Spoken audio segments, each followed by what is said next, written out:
कोटि वैष्णवेंद्र की जय। जी कृष्णा। स्वागत है आप सभी का आज के इस सेशन में।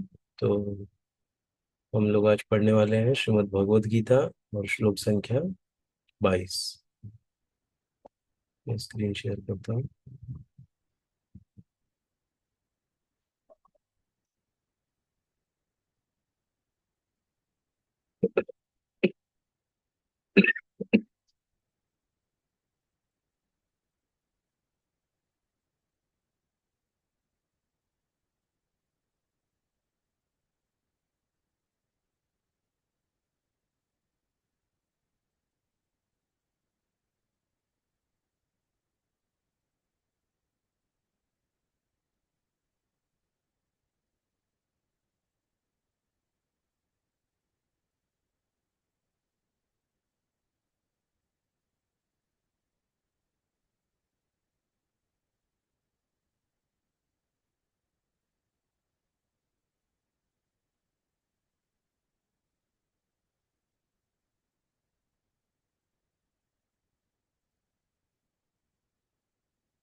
बस देख रहा था कि हमने 22वां पढ़ा था, कैसे लग रहा है।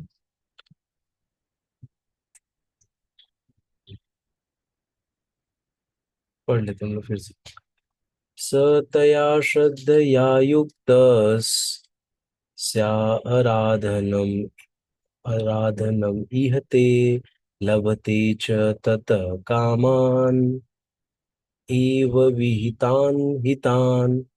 स तया श्रद्धया युक्तस्तस्य आराधनम् ईहते लभते च ततः कामान् एव विहितान् हितान्। स तया श्रद्धया युक्तस्तस्यात् आराधन आराधनम् ईहते लभते च ततः कामान् एव विहितान् हितान्। तो हम लोग पढ़ते हैं वर्ड वर्ड मिली।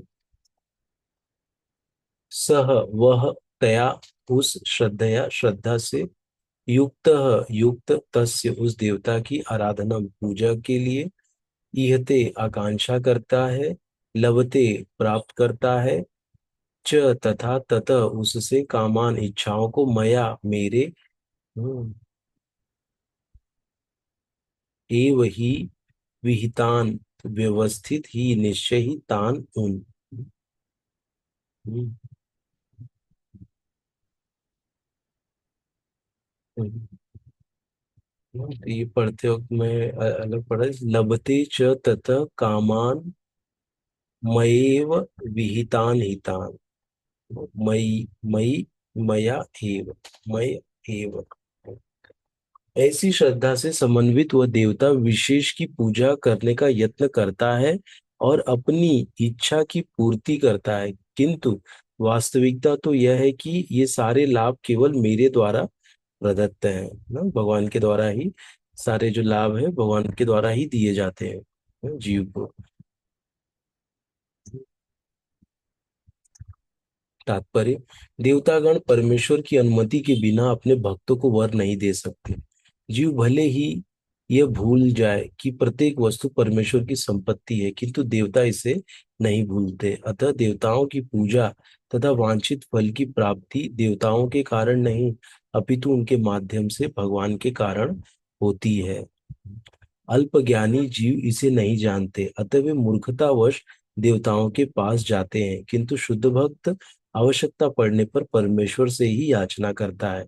परंतु वर मांगना शुद्ध भक्त का लक्षण नहीं है, क्योंकि जो देवतागण हमको वर देंगे तो वर क्या होगा, वो खाली इसी जीवन के लिए वर होगा ना। क्यों? क्योंकि वो क्या होगा, जो भी वो दे सकते हैं भौतिक लाभ देंगे और इसी जीवन के लिए लाभ देंगे, है?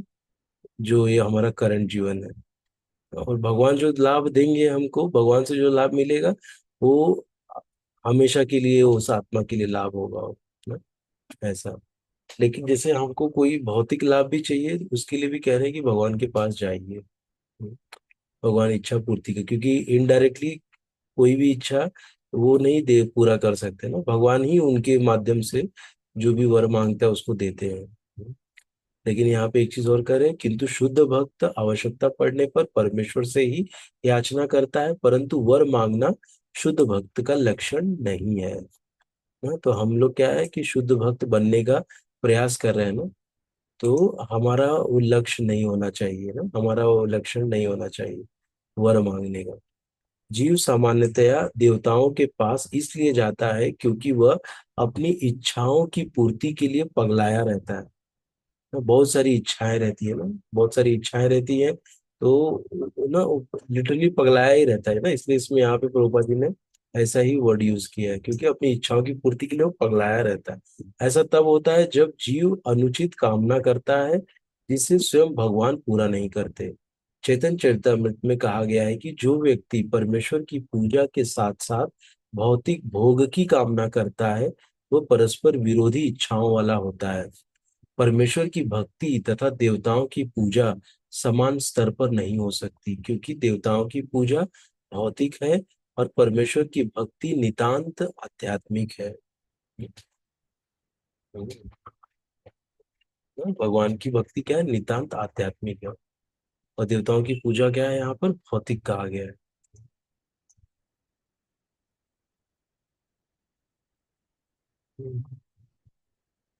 जो जीव भगवत धाम जाने का इच्छुक है उसके मार्ग में भौतिक इच्छाएं बाधक है।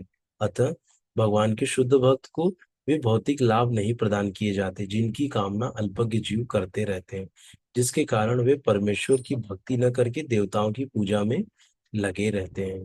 हाँ? तो यहाँ पे ये भी है कि भगवान कैसे है कि जो भक्तों को वो जो जरूरी है वही प्रदान करेंगे ना। भक्तों को ऐसा नहीं कि कुछ भौतिक लाभ करवा दें या वो करवा दें, जो उसके भाग्य में है वो उसको मिलना ही है, उसको तो कोई रोक ही नहीं सकता है ना।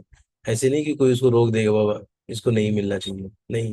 जो उसके भाग्य में है वो मिलना ही मिलना है उसको। हाँ, लेकिन भगवान यहाँ पे क्या बोल रहे हैं, भौतिक लाभ नहीं प्रदान किए जाते किसको, भगवान के शुद्ध भक्त को, जिनकी कामना अल्पज्ञ जीव करते रहते हैं, जिसके कारण वे परमेश्वर की भक्ति न करके देवताओं की पूजा में लगे रहते हैं। हम्म, ऐसे है। तो यहाँ पे हमको क्या पता चल रहा है कि देवता और भगवान ना, इन दोनों के बीच में क्या अंतर है। यही हमने देखा ना, 3-4 श्लोका में यही चल रहा है ना। हमें किसके पास जाके प्रार्थना करनी चाहिए, किससे मांगना चाहिए, उसके बारे में बताया गया है ना। ऐसे तो वो क्या होता है कि एक साथ कोई जल्दी इतना बन नहीं जाता है ना कि अ, एक तुरंत उसको कृष्ण के बारे में पता चल जाए या ना, ऐसे उसको नहीं रहता है। तो उसको स्टेप बाय स्टेप जाना होता है ना, तो देवताओं से, फिर देवता से धीरे धीरे वो भगवान तक पहुंचता है। एक साथ कोई नहीं कृष्ण की भक्ति किसी को मिल सकती है ऐसे। तो ना इसीलिए फिर एक स्टेप बाय स्टेप जाएंगे तो ठीक है। लेकिन अभी हमको जब कृष्ण मिल गए ना, जब हमको पता चल गया है हमारे आत्मा को ना, हमको कि भगवान ही सर्वश्रेष्ठ है, सर्वे सर्वा भगवान है, जब ये पता चल गया है तो हमको नीचे नहीं आके फिर हमको वापस, पता चलने के बाद भी हम जा रहे हैं वापस से ना, मतलब देवताओं की पूजा और ऐसे हम कर रहे हैं, तो वो नहीं बताया गया है। लेकिन ऐसा भी नहीं है कि जैसे किसी देवता का मंदिर आया तो हम उसको इग्नोर कर दें, तो वो भी नहीं होना चाहिए। तो वहां पे भी हमको अगर माथा टेकना है तो हमको टिकाना चाहिए ना। ऐसे तो ऐसे नहीं कि बाबा हम मुंह फेर लें और ऐसे, नहीं बाबा हम तो कृष्ण के भक्त हैं, हम ये मंदिर में नहीं जाते, ऐसा बोलना नहीं चाहिए। ऐसा बोलने से क्या हो सकता है कि किसी की भावना को ठेस पहुंच सकती है। जो कि किसी देवी या देवता को मानता है ना, तो उसकी भावना को ठेस पहुंच सकती है। तो हम लोग किसी की भावना को ठेस कभी नहीं पहुंचाते ना। एक वैष्णव होता है, वो सारे जीवों के प्रति बहुत ही केयरिंग नेचर रहता है उसका ना। किसी को कोई तकलीफ ना हो इसका वो ख्याल रखता है। ये वैष्णव का वो है ना, उसका गुण है। तो इसीलिए हमको ऐसे नहीं कि बाबा बोले अरे उधर मत जाओ इधर मत जाओ ना, ऐसे हमको नहीं बोलना चाहिए। जो जैसा कर रहा है उसको करने दो। लेकिन हम क्या कह सकते हैं कि आप हरे कृष्ण महामंत्र का जप करो, श्रीमद् भगवत गीता पढ़ो ना। जो भगवत गीता में पढ़ के वो 7वें चैप्टर में आके ना इन जब श्लोकों को पढ़ेगा, तो देवता और परमात्मा क्या है, देवता कौन है ना, तो इन सब के बारे में उसको पता चलेगा। तो ऑटोमेटिक जब उसको बुद्धि आएगी तो वो इसको समझने लग जाएगा ना। ऐसे इसलिए हमको नहीं डिस्टर्ब करना चाहिए किसी को, और किसी की ना हमको किसी को ठेस पहुंचानी चाहिए, किसी की भावना को। और हमको पहले खुद को अच्छे से हमको समझना चाहिए ना ये सब चीजों को। चलिए हम लोग आगे का श्लोक अभी हम लोग पढ़ते हैं। स्क्रीन शेयर करता हूँ।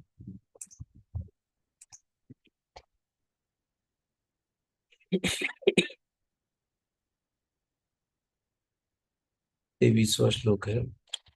अंतवत्तु फलं तेषां तद्भवत्य अल्पमेधसाम् देवान् देवयजो यान्ति भक्तया अन्तिम भक्ता यान्ति माम अपि।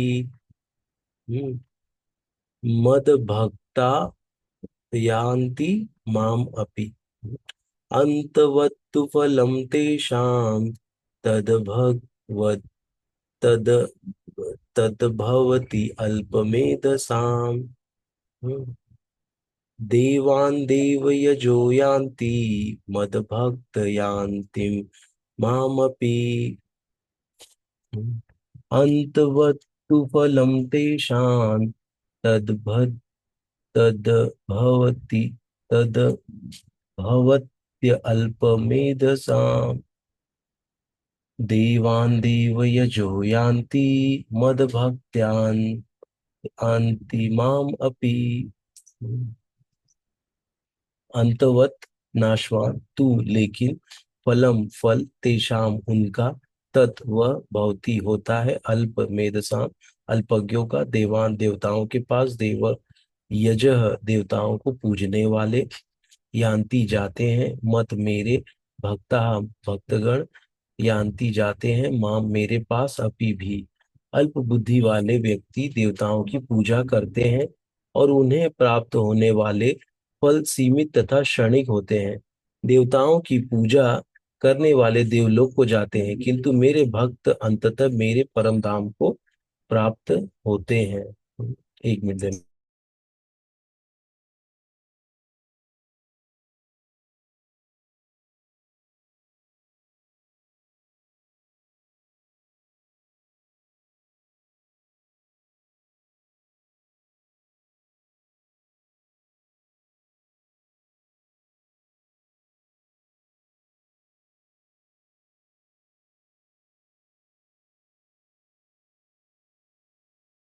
नहीं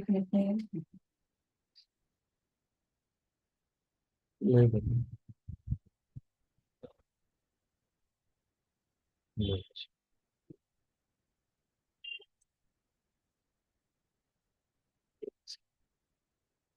तात्पर्य, भगवत गीता के कुछ भाष्यकार कहते हैं कि देवता की पूजा करने वाला व्यक्ति परमेश्वर के पास पहुंच सकता है, किंतु यहाँ यह स्पष्ट कहा गया है कि देवताओं के उपासक भिन्न लोक को जाते हैं जहाँ विभिन्न देवता स्थित हैं।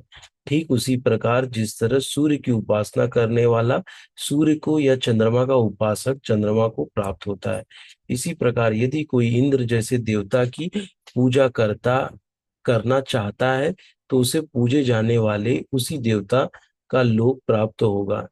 ऐसा नहीं है कि किसी भी देवता की पूजा करने से भगवान को प्राप्त किया जा सकता है। यहाँ पर इसका निषेध किया गया है, क्योंकि यह स्पष्ट कहा गया है कि देवताओं के उपासक भौतिक जगत के अन्य लोगों को जाते हैं, किंतु भगवान का भक्त भगवान के परम धाम को जाता है।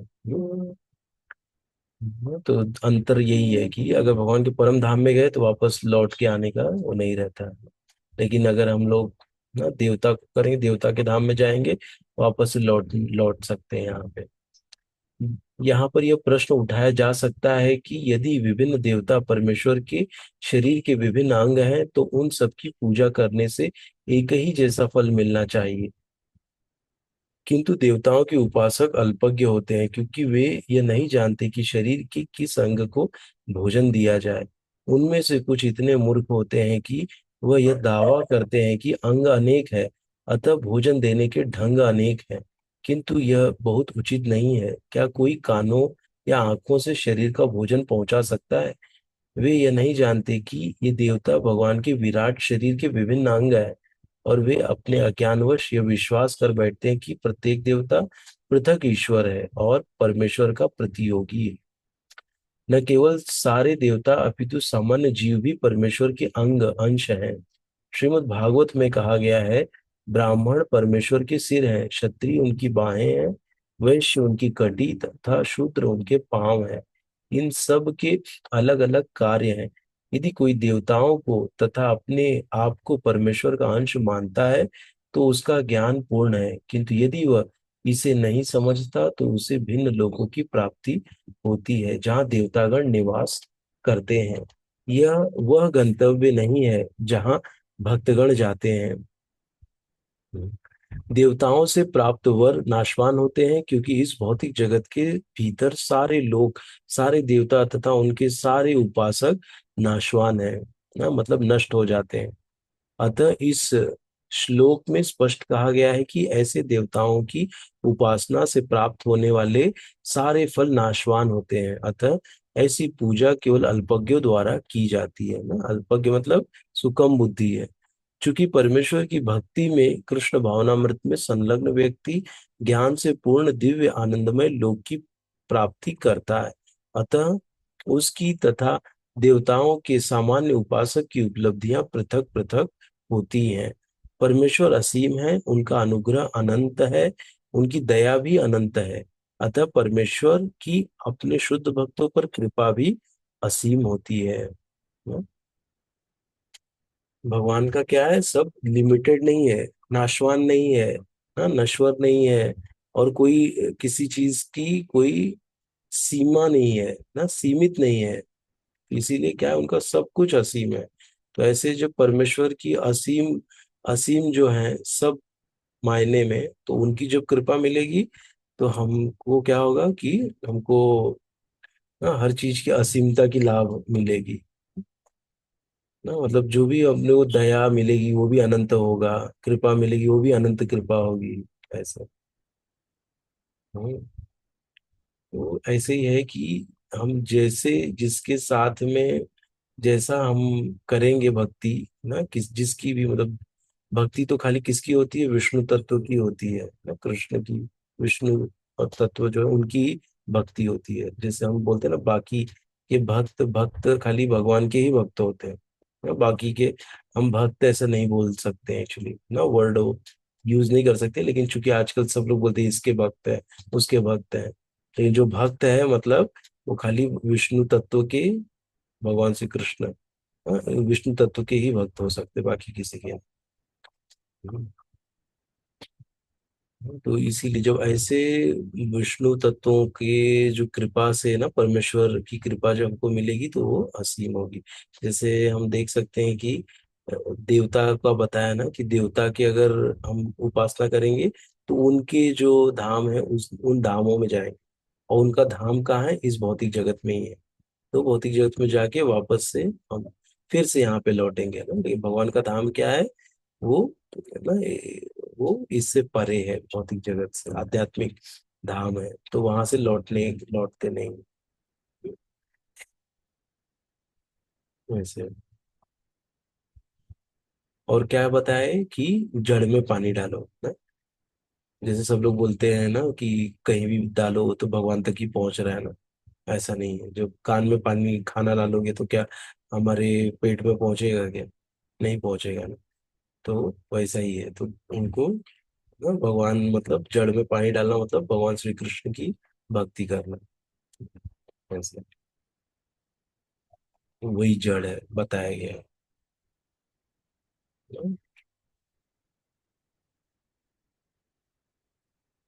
और जैसे यदि हम लोग देवताओं की भी पूजा कर रहे हैं, लेकिन देवताओं की पूजा अगर हम ज्ञान में कर रहे हैं ना तो सही है। हाँ, ज्ञान में मतलब क्या कि ये देवता भगवान के पार्षद है, ये भाव में हम जा रहे हैं, उनको फूल चढ़ा रहे हैं, वो कर रहे हैं कि ये ना कि ये हमारा फूल लीजिए, आप भगवान को अर्पित करिए, आप कौन है, भगवान के पार्षद है। हाँ, ये भावना से अगर हम जा रहे हैं तो सही है। हम्म, ऐसे, ना कि किसी फल की इच्छा के से जा रहे हैं ऐसे। ना तो यही है कि हम लोग जो भक्ति करते हैं ना वो किसमें करते हैं, ज्ञान में करते हैं। अंधविश्वास में हम नहीं कर रहे भक्ति ना, यहाँ पे कुछ भी अंधविश्वास नहीं चल रहा ना। भगवत गीता में अंधविश्वास का कोई नामो निशान नहीं है। हम लोग भक्ति ज्ञान में रह के करते हैं। हम्म? सब चीजें समझ के, और किससे क्या गलत होगा, क्या सही होगा, क्या सही है क्या गलत है, ऐसा सब जान के समझ के हम अभी भक्ति कर रहे हैं। पहले क्या था, जब हमको ये भगवत गीता का नॉलेज नहीं था तो हम जाते थे, अगरबत्ती दिखा देते थे, दिया दिखा देते थे, सबको दिखा के ऐसे ऐसे करके हमारी पूजा हो जाती थी ना। आज भी ऐसे कम बहुत लोग होंगे जो ऐसे ही करते होंगे ना, क्यों, क्योंकि ज्ञान नहीं है। लेकिन आज जब हम जाते हैं, दिखाते हैं, तो एक अलग भाव होता है हमारा ना। हम उनको जान रहे कि सामने जिसको हम दिखा रहे हैं वो भगवान है, जिसको आरती दिखा रहे हैं, हम अंदर से हम क्या है कि आश्वस्त है कि ये भगवान है, मेरी जो आरती है भगवान को जा रही है।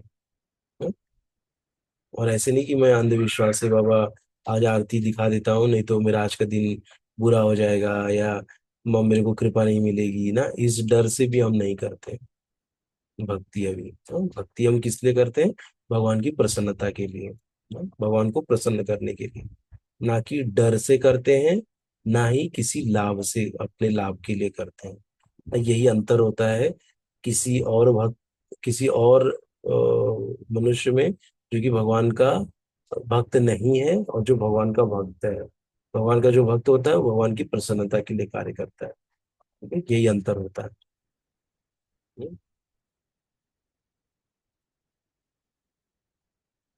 तो ये हमारे लिए क्लियर होना चाहिए, तो इसलिए यहाँ पे देखिए भगवान जी ने कितना टाइम लेके ना यहाँ पे स्पष्ट किया है कि क्या जरूरी है, क्या देवता, देवता कौन है और मैं कौन हूँ। हाँ, इसको एकदम अच्छे से भगवान ने एक्सप्लेन किया कि हम लोग ना गलती ना करें।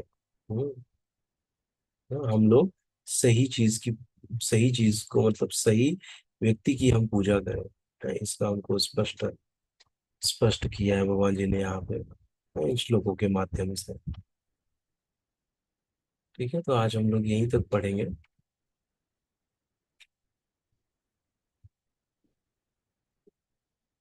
और मैं देख रहा हूँ कि कोई कुछ पॉइंट है क्या।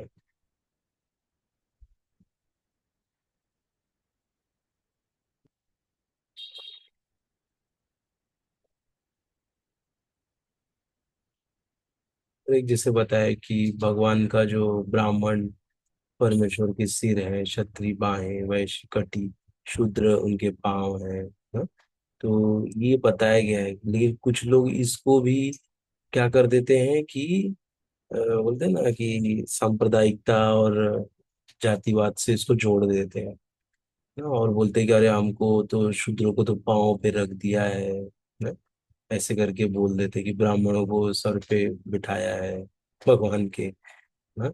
तो ऐसा मतलब वो भाव लेके आ जाते हैं, लेकिन देखिए मतलब इसको बनाया किस लिए गया है, ऐसे बनाया गया है कि ना कि क्या हमारे शरीर में हमारा पाँव इम्पोर्टेंट नहीं है क्या। हम्म, नहीं है क्या पाँव इम्पोर्टेंट, इम्पोर्टेंट है ना। अगर पाँव रहेगा ही नहीं तो हम खड़े कैसे होंगे ना। हर एक अंग ना इम्पोर्टेंट है हमारा। एक ये अंगूठा ही निकल गया तभी भी हम लोग कितने बेचैन हो जाएंगे ना, अंगूठा है, एक उंगली दो उंगली कट गई या हाथ ही कट गया ना, कितना बेचैन हो जाएंगे। ऐसे तो ये है। ये समझ में आना चाहिए ना कि सब अंग हमारे इम्पोर्टेंट है वैसे। इसीलिए जो देवता है वो भी इम्पोर्टेंट है ना। देवता किस लिए इम्पोर्टेंट है कि वो कार्य कर रहे हैं, किसके कार्य लिए कार्य कर रहे हैं, भगवान के लिए ना। सब चीजें सुचारू ढंग से चले, उनको उसकी सेवा दी गई है सारे लोगों को ना। समुद्र देव, अग्नि देव ना, सूर्य देव, चंद्र देव, सारे लोगों को सेवा मिला है ना। वो पोस्ट है ना, वहां पे व्यक्ति चेंज होते रहता है। इंद्र देव ऐसा है, तो वो भगवान का कार्य कर रहे हैं ना। तो इसलिए हमको मतलब पूजा ऐसे सच नहीं है, लेकिन हमको उनका अपमान भी नहीं करना चाहिए ना। भगवान को अंदर से पूजा करना चाहिए और उनको पूरा सम्मान देना चाहिए ना? ऐसे। ठीक है, तो हम लोग यहीं तक इसको करते हैं। और जैसे हमको भी कहा जाता है ना सेवा करो, तो सेवा मतलब कैसा होता है कि जैसे हमने भी कैसा पोजीशन लिया ना, शूद्रों का पोजीशन लिया ना। हमको क्या, हमारा स्वरूप है, जीवन स्वरूप है कृष्ण नित्य दास ना। दास मतलब कि सेवा करना ना। तो हम लोग देखते हैं कि जब सेवा करना मतलब भगवान के चरणों पे ध्यान लगाना, हमको कहते हैं ना। भगवान के चरणों पे ध्यान लगाने का मतलब क्या, सेवा करना। चरण किसको रिप्रेजेंट करते हैं, भगवान के चरण, सेवा का भाव ना। तो एक्चुअली चारों वर्ण भगवान की सेवा में ही लगे हैं। कोई ऐसा नहीं है कि भगवान की सेवा में नहीं है ना। क्षत्रिय बोलो, ब्राह्मण बोलो, वैश्य बोलो, शूद्र बोलो, तो इन चारों का काम ही है भगवान की पूरी सेवा करना। ये ऐसा है। लेकिन क्या है कि उसको कालांतर में ना उसका उसकी परिभाषा ही सब लोगों ने बदल दी, चेंज कर दी। और क्या हो गया कि ये जो वर्ण वर्ण है वो ना, वो उसको बिगाड़ दिया मतलब। उसको जिसके लिए बनाया गया था उसको ही मतलब वो कर दिया है। तो वर्ण व्यवस्था ही समाप्त कर दी है एक्चुअली अभी। और उसको स्टैब्लिश करना बहुत मुश्किल है। हम्म। चातुर्वर्ण्यम मया सृष्टम, गुण कर्म विभाग विभाग हमने अभी वो श्लोक पढ़ा था ना। ये चारों वर्ण भगवान ने ही बनाए हैं, जिससे कि सब चीजें सुचारू ढंग से चले। तो ये है। तो बहुत बहुत धन्यवाद। आपसे किसी कोई प्रश्न है,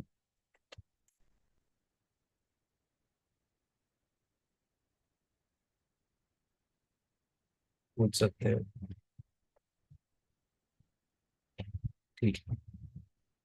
जय श्री प्रभुपाद की जय, अनंत कोटि वैष्णववृंद की जय। हरे कृष्ण। हरे चलिए। कृष्ण। चलिए। और वहाँ पे एक तो बोल रहे हैं